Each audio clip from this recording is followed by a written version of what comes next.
Hi, everyone, and welcome back to my podcast, Blessed and Beautiful. I'm your host, Peyton Griffiths, and today we have Dalton Bradford on the podcast. What's up? What's up? Thanks for having me. Yes, so tell us a little bit about yourself, Well, where do you want me to start? wherever you want to start. Okay. Well, hi, my name is Dalton Bradford. Thank you for having me on the show. I am 33 years old, and I have two boys, a 9-year-old, his name's Corbin, and I have a 2-year-old whose name is Camden, and a beautiful wife, her name is Courtney, and I don't know. He just chill. He goes with the flow. Yeah, I don't know. I just quit my job.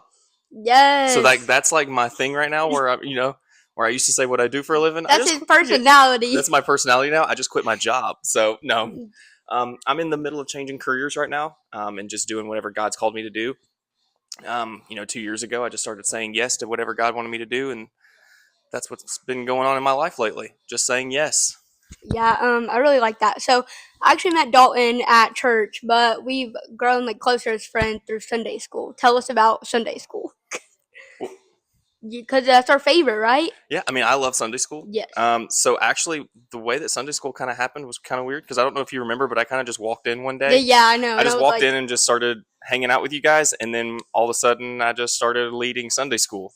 Yes. I love teaching. I love writing lessons for you guys every week. It's really fun. Okay, so Dalton, tell us, how did you become a Christian? How?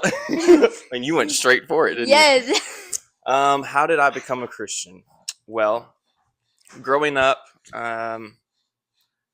we didn't go to church religiously, like as a family. We went every now and then whenever we could. Mom always tried to get us to go, and then to the point where I was probably 11 years old and I just stopped going. Yeah. But my great grandmother and my grandmother go to church religiously. My great grandmother is the most Jesus loving woman that I've ever met in my entire life, and she's very, very inspirational to me.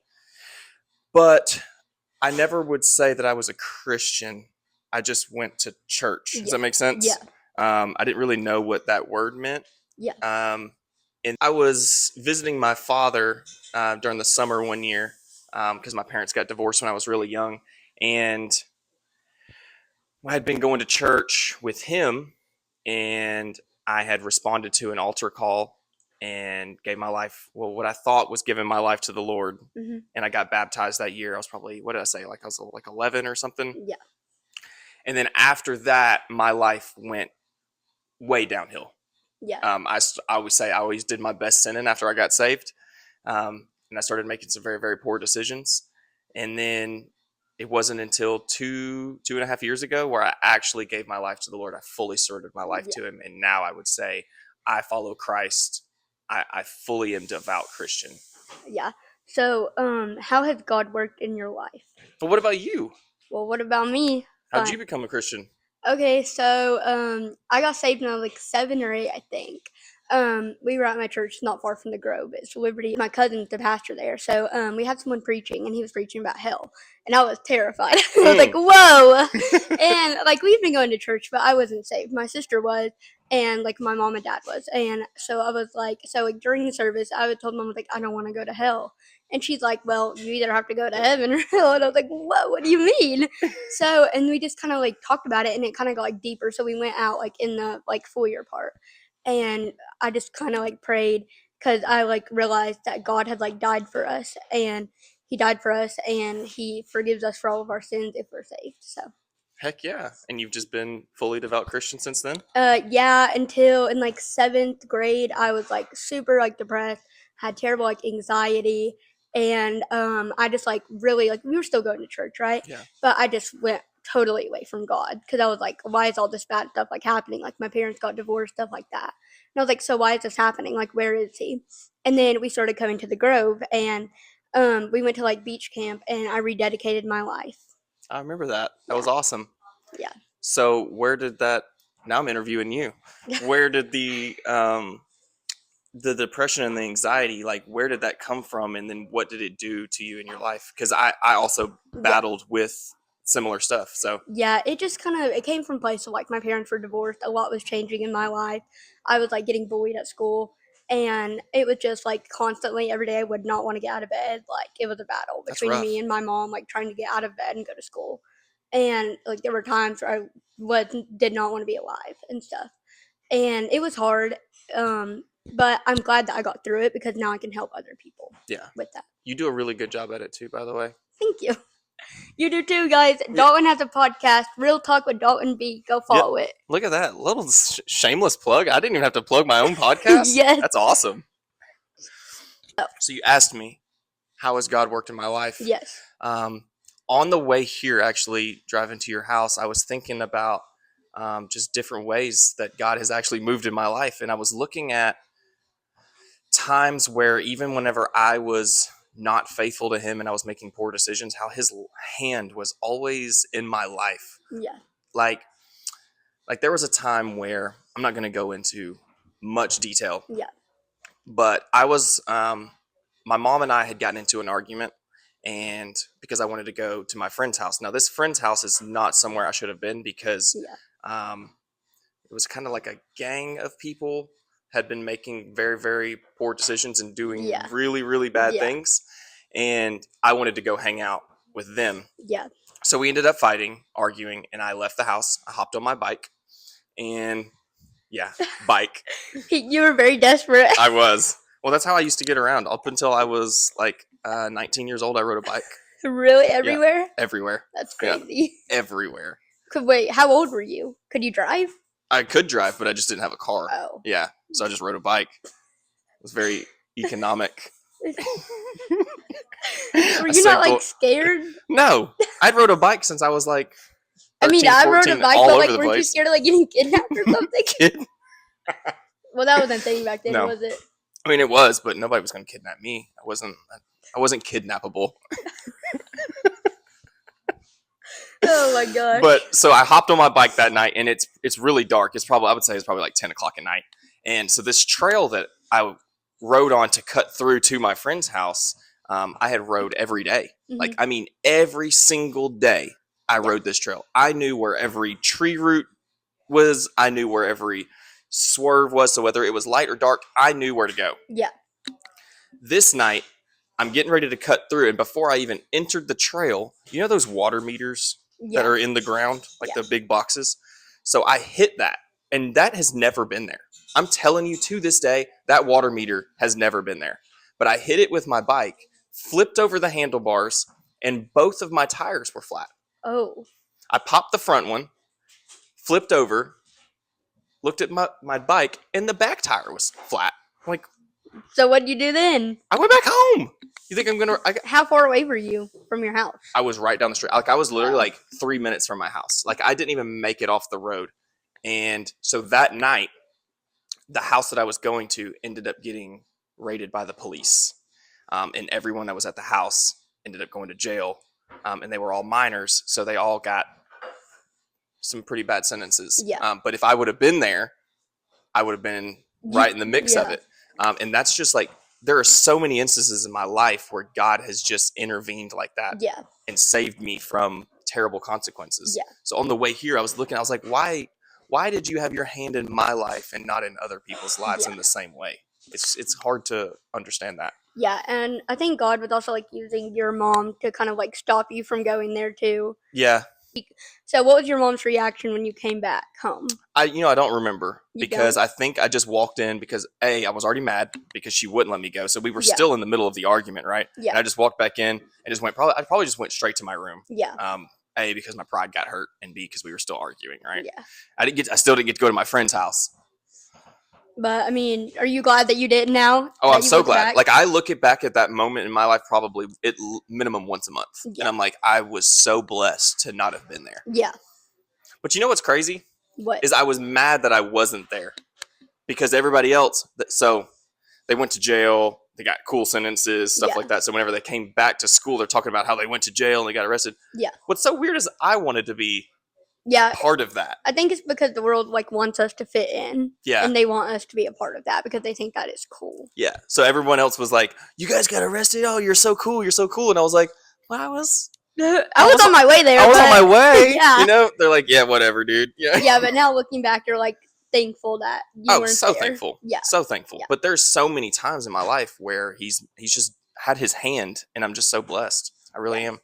Yeah, I definitely think that too, because when I was like depressed and stuff, and like we started going to the Grove, I did not want to go to the Grove. I was like, Mom, why are there lights and stuff? Like wow, like what are we doing? Because we went to a church with the pews, the carpet floors, all that stuff, you know, like the pulpit and stuff. I was like, what is happening? And I was so thankful that we did go though, because now I've made so many like new friends, and I've got closer to God through that. So I was like, even though I didn't see it then, now I can see it now. The Grove is it's a really good church because it takes tradition out of it, and you know, and there's nothing wrong with traditions. There's nothing wrong with pews and however you want to do church, but we just do church. We just love on each other. I think we do church the way the church was intended. We just love on each other, and we just get together, and that's what it's really all about. It has nothing to do with anything else but us getting together and worshiping God. Yeah. So one of my favorite things about our church is that quote that says, "This is a place where broken people belong." Absolutely. That one is my favorite. So good. Yeah. It's a very welcoming atmosphere. If you don't have a church that you go to, we truly are the place where broken people belong. If you don't feel like you fit in, I mean, look at me. I was going to say look at us, but look at us. If we can fit into a place like that, you know, especially a guy with a past like mine, I mean, you can. There's nothing that you've done that is going to keep you from or allow you to not come. You know what I mean? Yeah. So I think when you were sharing your testimony Sunday during Sunday school, you were talking about how you heard God's voice. And would you talk about that? Because hearing God's voice is something that I don't really think I've like encountered, but I want to hear more about it because it's very like interesting. All right. So this is so crazy that you asked me this. I was thinking about this last night too.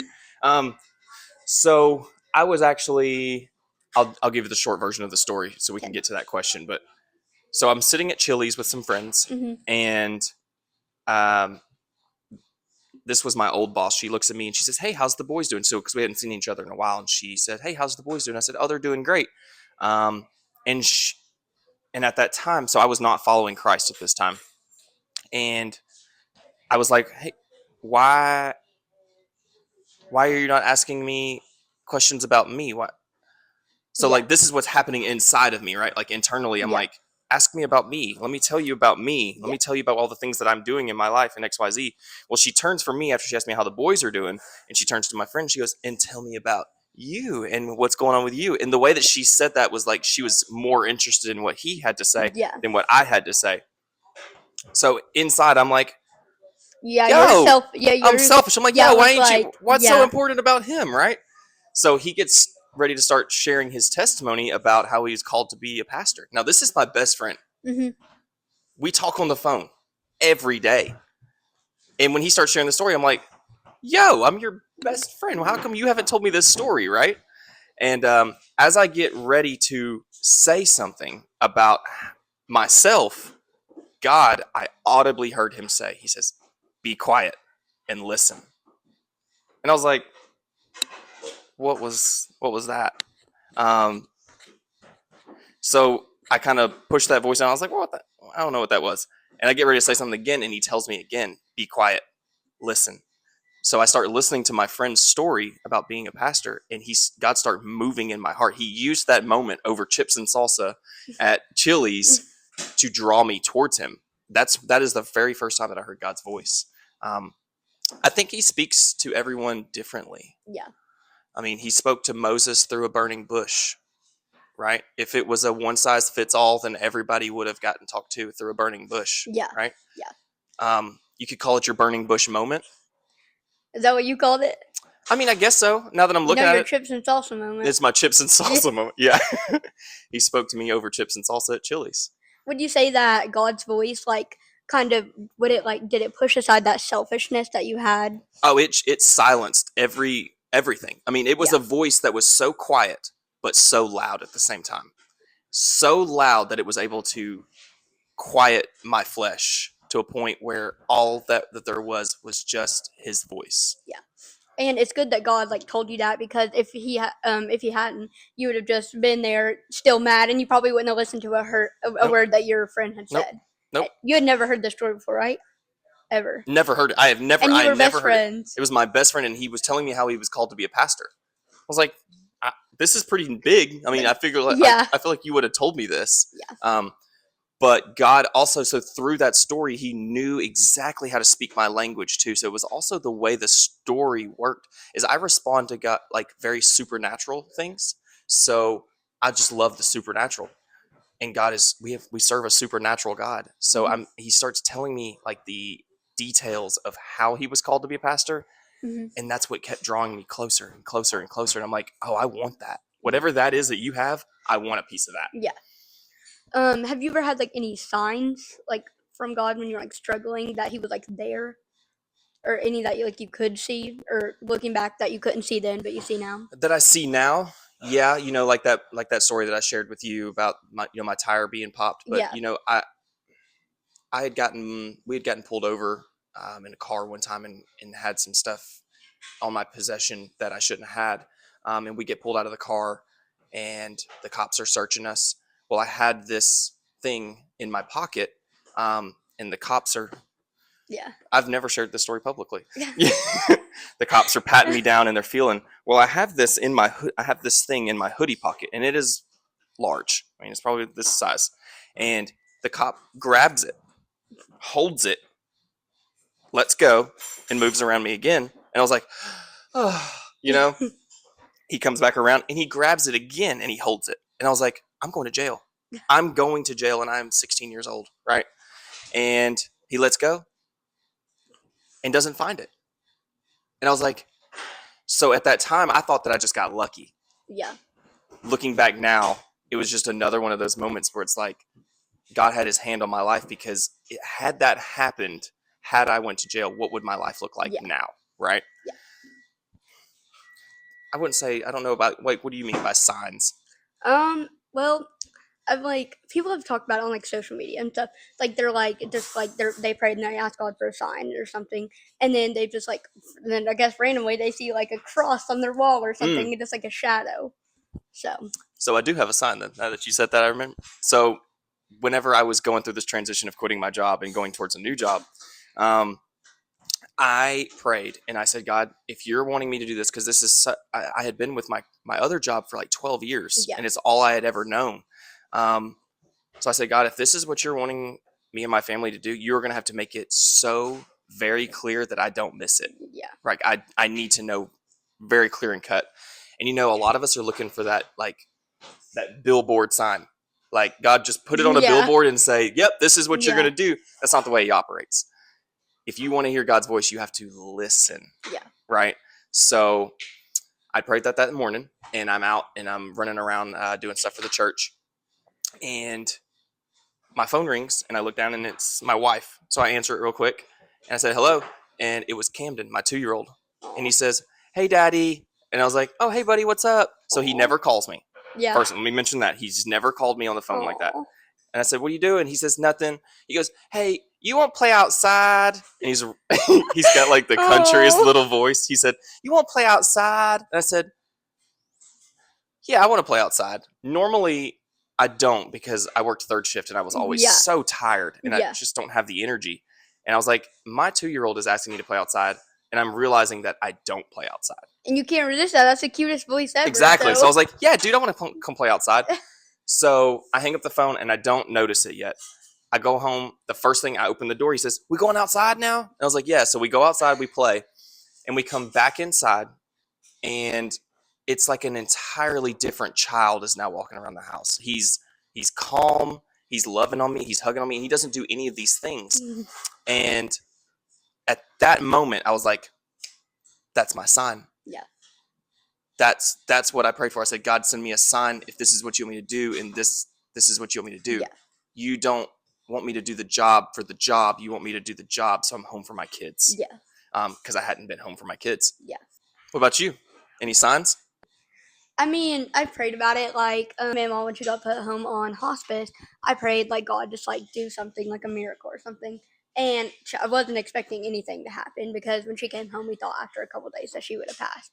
And she didn't. She was, God healed her and she started eating. She started like talking and stuff like that. And like, cause when she came home from hospital, she was like asleep and like, she was like unresponsive and stuff. So, but she was like there, but she wasn't there. Yeah. So I was like, God, just like do something.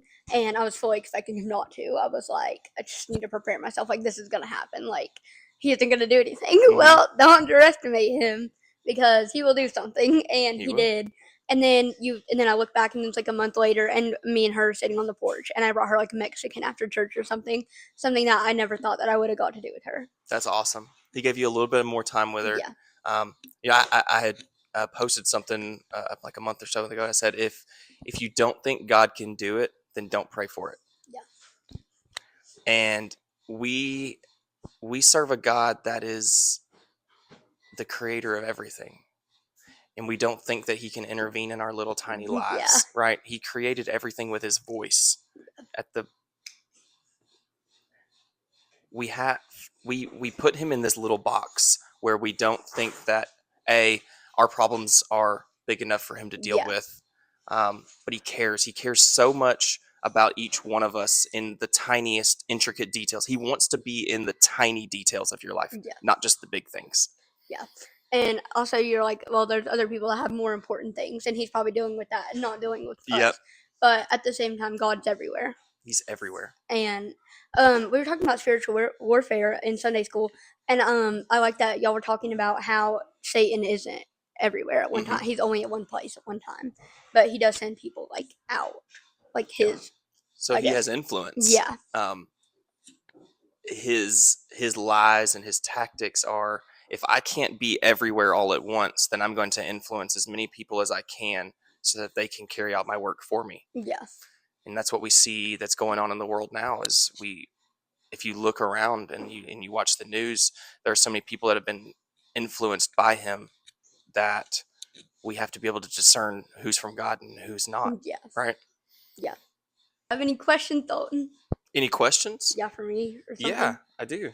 Okay. What do you feel like God's calling you to do in your life? I mean, obviously you've started this awesome podcast, which I love, by the way.